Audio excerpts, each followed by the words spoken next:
వాహనదారులు పక్షుల ప్రాణాలు బలి తీసుకుంటున్న చైనా మాంజాపై నిషేధం ఉన్నప్పటికీ పలు ప్రాంతాల్లో విక్రయాలు యథేచ్ఛగా కొనసాగుతున్నాయి.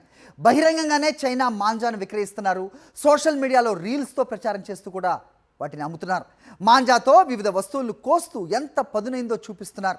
నిషేధిత మాంజా విక్రయించినా నిల్వ చేసినా చట్టపరమైన చర్యలు తీసుకుంటామని హెచ్చరించారు హైదరాబాద్ సిపి సజ్జనార్. హైదరాబాద్ వ్యాప్తంగా మాంజా కట్టడికి ప్రత్యేక నిఘా వ్యవస్థ ఏర్పాటు చేశామని తెలిపారు. పతంగుల విక్రయ దుకాణాలు, అనుమానిత గోదాములపై ఆకస్మిక తనిఖీలు చేపట్టాలని అధికారులను ఆదేశించారు. ప్లాస్టిక్, గాజులు, ఇతర సింథటిక్ పదార్థాల మిశ్రమంతో ఈ చైనా మాంజాను తయారు చేస్తారు.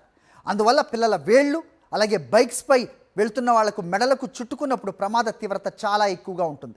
దీనిలో ఉండే మెటాలిక్ పదార్థంతో విద్యుత్ తీగలకు తగిలినప్పుడు షాక్ కొట్టి పిల్లల ప్రాణాలకు కూడా అపాయం వాటిల్లే ప్రమాదం ఉంది.